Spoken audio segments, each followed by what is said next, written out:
This channel does not promote any violent, harmful, or illegal activities. All content provided by this channel is meant for an educational purpose only.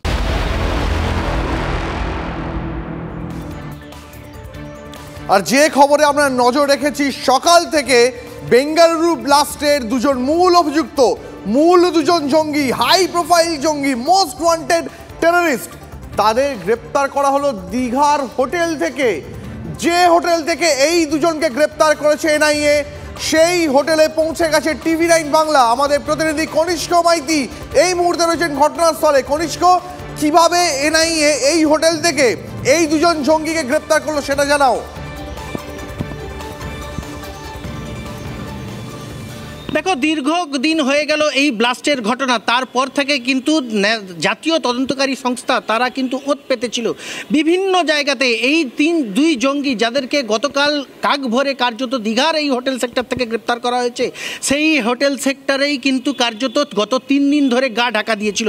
নিজের ভোল বদলেছে, নিজের পরিবেশ পরিধানের যে জামাকাপড় সেগুলো বদলেছে এবং কার্যত নতুন লুকে একজন বাঙালি যুবকের মতো, তরতাজা যুবকের মতো নিজেদেরকে উপস্থাপন করেছে। এবং দীঘাতে এই মুহূর্তে তুমি জানো, যেহেতু টানা ঈদের পরে যে ছুটি গেছে, ফলে সেই ছুটি এবং পয়লা বৈশাখ রয়েছে, তার আগে পড়শি রাজ্য চন্দ্রেশ্বর রয়েছে, সেখানে বিভিন্ন মন্দিরে হাজারো হাজারো লাখ লাখ ভক্তরা আসে। ফলে সবের মিলে কোথাও না কোথাও কাকতালীয়ভাবে এই জায়গাটাকেই সেফ জোন হিসেবে বেছে নিয়েছে এই দুই জঙ্গি।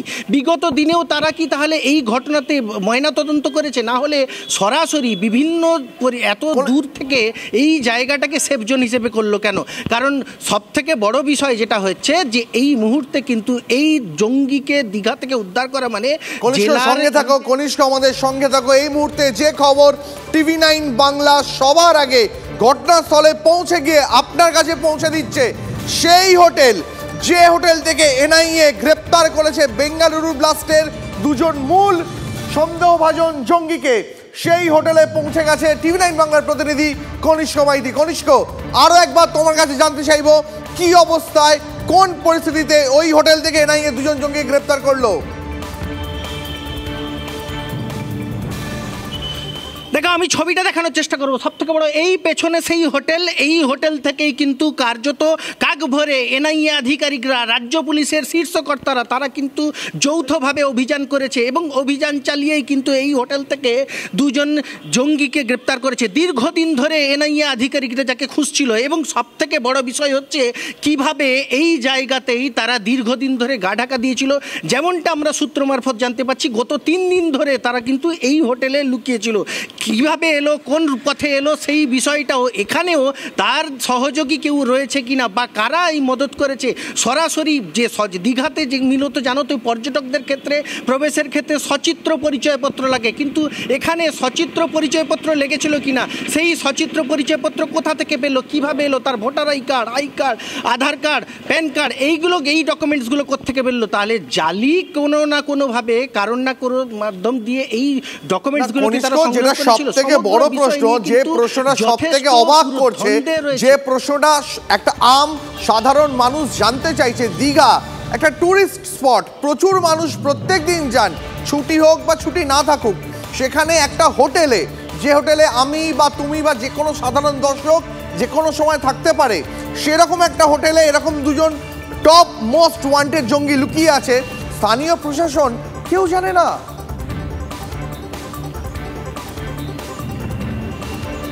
দেখো, তুমি যে প্রশ্নটা করলে সেটাই আমি বলছি যে সব থেকে বড় বিষয় হচ্ছে জেলার ইন্টেলিজেন্সি ফেলিওর। তার কারণ এই এত বড় দীঘাতে কোথাও না কোথাও যে পুলিশের গুপ্তচর যারা রয়েছে তারা কোথায়, তারা জানলো কেন, ডিআইবি দপ্তর কি করছিল, এই সব বিষয় নিয়ে রীতিমতো কিন্তু প্রশ্ন তুলছেন ইতিমধ্যেই বিরোধীরা। বিরোধীদের দাবি যে সত্যি কথা করতে বাংলায় এই মুহূর্তে যেন জঙ্গিদের সেফ জোন হয়ে গিয়েছে। না হলে কোথাও কখনো কলকাতা, কখনো দীঘা, বিভিন্ন জায়গাতে বা কখনো হলদিয়াতে আমাদের সঙ্গে থাকো। আমি আবার তোমার কাছে আসবো, তবে এই মুহূর্তে কিছু রাজনৈতিক প্রতিক্রিয়া। বিজেপি রাজ্য সভাপতি সুকান্ত মজুমদার তিনি কি বলেছেন শোনাবো একবার, প্রদেশ কংগ্রেস সভাপতি অধীর চৌধুরী কি বলেছেন শোনাবো, এবং রাজ্যপাল তিনি কি বলেছেন সেটাও শোনাবো। এরা মমতা ব্যানার্জি তো এটাই চায়, এই জন্য তো এনআইএকে বাধা দেয়। মমতা ব্যানার্জি চান যে এখানে এই ধরনের উগ্রপন্থী কার্যকলাপ যেন বেশি হয়, সেই জন্যই উনি এনআইএকে বাধা দিচ্ছেন। আমি বাংলার সর্বস্তরের মানুষকে, শুভবুদ্ধি সম্পন্ন মানুষকে আমি আহ্বান জানাবো, যারা বুদ্ধিজীবী আছেন, সঙ্গীত শিল্পী আছেন, অন্যান্যরা আছেন, তাদের কাছে বিশিষ্ট জনেরা যারা আছেন, বাংলার ভবিষ্যৎটা ভাবুন কোন জায়গায় মমতা বন্দ্যোপাধ্যায় নিয়ে যাচ্ছে। ভারত বাংলাদেশ বর্ডার দিয়ে আজ থেকে না দীর্ঘদিন ধরে চলছে। কখনো জাল টাকা, ড্রাগ, নারী পাচার সব কিছু হয় এখানটায়, অস্ত্র পাচার সব কিছু। যেখানে প্রশাসন যত দুর্বল সেখানে তার প্রভাব বাড়বে। পশ্চিমবঙ্গের প্রশাসন দুর্বল, পশ্চিমবঙ্গের প্রশাসনের একটাই কাজ তৃণমূলের সেবা করা, তাই এখানটায় অন্য কাজে তাদের মন দিতে হয় না, তাই এখানে দুর্বৃত্ত সন্ত্রাসবাদীদের আড্ডা তো বাড়বেই। Culprits have been caught. That is something which will be encouraging to those who believe in democracy. India is a great country. Bengal is a famous part of that. Whether the criminal tries to hide anywhere in India, he will be arrested. That is a lesson which you have learned from this.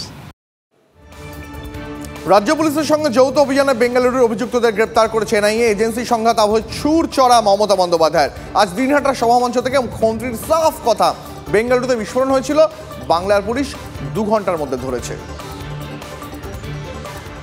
ওদের একটা ছেলে আছে বেশি ফোড়ন কাটে, ফোড়নবাজ বলেছে বেঙ্গালুরুরে একটা বোমা পড়েছিল, লক্ষ্য হলো কর্ণাটকের, আমাদের এখানকার নয়।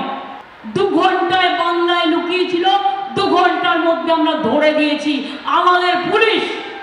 আর সেখানে বলছে বাংলা সেফ নয়, তোর দিল্লি সেফ, তোর উত্তরপ্রদেশ সেফ, তোর রাজস্থান সেফ, তোর গুজরাট সেফ, তোর বিহার সেফ।